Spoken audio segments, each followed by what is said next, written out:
நண்பர்களே, இன்னைக்கு இந்த வீடியோவில் Xiaomi சமீபத்தில் பிளாக் ஷாக் 2 Pro அப்படிங்கிற ஒரு மொபைலை வந்து லான்ச் பண்ணியிருந்தாங்க. ஸோ இந்த மொபைலோட விலையையும் அந்த மொபைலில் என்னென்ன ஃபீச்சர்ஸ் எல்லாம் இருக்கு அப்படிங்கிறதையும் நம்ம தெரிஞ்சுக்கலாம். அதுக்கு வழக்கம் போல இந்த வீடியோவை முதல்ல இருந்து கடைசி வரைக்கும் வாட்ச் பண்ணுங்க. அப்பதான் அதில் உள்ள விஷயங்களை நீங்க முழுமையாக தெரிஞ்சுக்க முடியும், பலன் பெற முடியும். கேம்பர் செய்ய நீங்க பார்க்குற சேனல் தமிழ் டெக் ஜிஞ்சர். வாங்க முழுமையான வீடியோக்குள்ள போகலாம். இந்த வீடியோக்கு கீழே இருக்கிற ரெட் கலர் பட்டனை சப்ஸ்கிரைப் பண்ணுங்க, பக்கத்தில் இருக்கிற பெல் ஐக்கானை பிரஸ் பண்ணுங்க, அப்படியே உங்களுடைய லைக்கையும் கமெண்டையும் கொடுத்துக்கோங்க.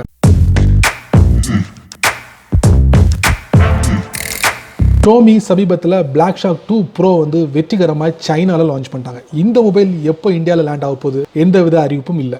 இப்போதைக்கு சைனாவில் மட்டும் நம்ம பார்க்கலாம். இந்த மொபைலில் வேறு என்னெல்லாம் இருக்குது அப்படின்னு பார்த்தீங்கன்னா, இந்த ஃபோனில் ஸ்க்ரீன் பார்த்தீங்கன்னா உங்களுக்கு 6.39 இன்ச் ஸ்க்ரீன் கொண்டு தான் இருக்குது. அதே போல் சாம்சங்கோட AMOLED டிஸ்பிளே, அதாவது டச் ஸ்க்ரீன் வந்து அறிமுகப்படுத்துகிறாங்க. அதே போல் இந்த ஃபோனில் டியூல் கேமரா அறிமுகப்படுத்துகிறாங்க. 48 மெகா பிக்சலும் 12 மெகா பிக்சலும் ஃபோனோட பேக் பேனலில் நீங்கள் யூஸ் பண்ண முடியும். ஃப்ரண்ட் செல்ஃபி கேமரா உங்களுக்கு வந்து 20 மெகா பிக்சலை வந்து பயன்படுத்துகிறாங்க. ஸோ இதுதான் கேமராவோட அம்சம். அதுக்கு அடுத்து பார்த்தீங்கன்னா இதில் வந்து CPU GPU மிக முக்கியத்துவம் வாய்ந்ததாக இருக்குது. எதுக்கு தெரியுமா? உங்கள் ஃபோனில் நீங்கள் கேமிங் விளாடணுமா, அதுக்கு இந்த GPU முக்கியமானதாக இருக்குது. அதில் அட்ரினோ வந்து பயன்படுத்துகிறாங்க. அது மட்டும் இல்லாமல் இந்த பிளாக் ஷாக் 2 Proவில் வேறு என்னெல்லாம் இருக்குது அப்படின்னு பார்த்தீங்கன்னா, இதில் ரேம் மிக முக்கியமானது. 8 GB ரேம் கொடுத்துருக்காங்க. அதே போல் இன்டர்னல் ஸ்டோரேஜ் பார்த்தீங்கன்னா 2 வேரியண்ட்டில் வருது. 128லையும் 256 ஜிபிலையும் நம்ம இன்டர்னல் ஸ்டோரேஜாக நம்ம பார்க்க முடியுது. அது மட்டும் இல்லை, இந்த ஃபோனில் ஆப்ரேட்டிங் சிஸ்டத்தை பொறுத்த வரைக்கும் Android 9.0 வழக்கமாக Android 9.0 பை நம்ம பார்க்க முடியுது. அது மட்டும் இல்லை, இந்த ஃபோனில் பேட்டரி பவர் பார்த்தீங்கன்னா மிக முக்கியமானது. 4000 mAh பேட்டரி கொண்டு தான் இருக்குது. அதே போல் 27 வாட்ஸ்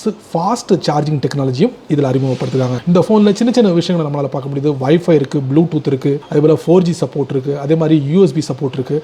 இந்த மாதிரி ஒரு சில விஷயங்களை நம்மளால் பார்க்க முடியுது. மிக முக்கியமான ஒரு விஷயம் என்ன பார்த்தீங்கன்னா, உங்களுக்கு அடிஷ்னலாக SD கார்டை வந்து இந்த ஷோமியோட பிளாக் ஷாக் Pro 2ல வந்து நம்ம பயன்படுத்த முடியாது. அதுதான் ஒரு பெரிய டிராபேக்காக இருக்குது. மற்ற எல்லாமே செமன்னு சொல்லலாம். முந்தைய வெர்ஷனான பிளாக் ஷாக் 2ல பிளாக் ஷாக் 2 Proக்கு என்ன வித்தியாசம் பார்த்தீங்கன்னா, ஜஸ்ட் அந்த ஒரு சிப்செட் மட்டும்தான் வேரியேஷன் சொல்லலாம். மற்ற எல்லாமே சேமாக வருது உங்களுக்கு. ஸோ இந்த மொபைலை வந்து சைனாவில் என்ன விலையில் வந்து அறிமுகப்படுத்துகிறாங்கன்னா 3000 யென்ல வந்துட்டு அவங்க அறிமுகப்படுத்துகிறாங்க. அதாவது இந்தியாவில் நீங்கள் கன்வெர்ட் பண்ணிங்கன்னா ஒரு 30,000 ரூபாய்க்கு உங்களுக்கு அப்படிங்கிறத எதிர்பார்க்கலாம். அதே போல் 2 வேரியண்ட் நான் சொல்லியிருந்தேன். இன்னொன்று 3500 yen அப்படிங்கிற மாதிரி, அதாவது ஒரு 35,000 ரூபாய்க்கு உங்களுக்கு இந்தியா கரன்சியில் கிடைக்கும். பட் இந்த ஷோமியோட பிளாக் ஷாக் 2 Pro வந்து இந்தியாவில் லான்ச் பண்ணாங்கன்னா இந்த விலையில் கிடைக்குமா, அதை விட குறைவாக கிடைக்குமா அப்படிங்கிறது பொறுத்திருந்து நம்ம பார்க்கலாம். எப்போ லான்ச் பண்ணுறாங்களோ அப்போ தான் நமக்கு தெரியும். ஸோ கண்டிப்பாக இந்த ஷோமியோட பிளாக் ஷாக் 2 Proவில் என்னென்ன விஷயங்கள் இருக்குது நீங்கள் தெரிஞ்சிருப்பீங்க. உங்களுக்கும் பயனுள்ளதாக அமைஞ்சிருக்கும் நான் நம்புகிறேன். நீங்கள் வழக்கம் போல் உங்களுடைய கருத்துக்களை கீழே கமெண்ட் பாக்ஸில் பதிவிடுங்க. அப்படி என்னோட சேனல் பற்றி உங்களுடைய கருத்துக்களை ஒரு 2 வரி கீழே கமெண்ட் பாக்ஸில் பதிவிடுங்க. இந்த வீடியோ உங்களுக்கு ரொம்ப ரொம்ப பிடிச்சிருந்தா மறக்காமல் உங்கள் நண்பர்களுக்கு நீங்கள் ஷேர் பண்ணுங்கள். அதே போல் இந்த சேனலுக்கு நீங்கள் ஃபஸ்ட் டைம் வந்தீங்கன்னா இந்த வீடியோ கீழே ஒரு ரெட் கலர் பட்டன் இருக்குது, அதை நீங்கள் சப்ஸ்கிரைப் பண்ணிக்கோங்க, லைக் பண்ணுங்கள். பிடிக்கலன்னா அன்லைக் பண்ணிக்கோங்க, கவலை இல்லை.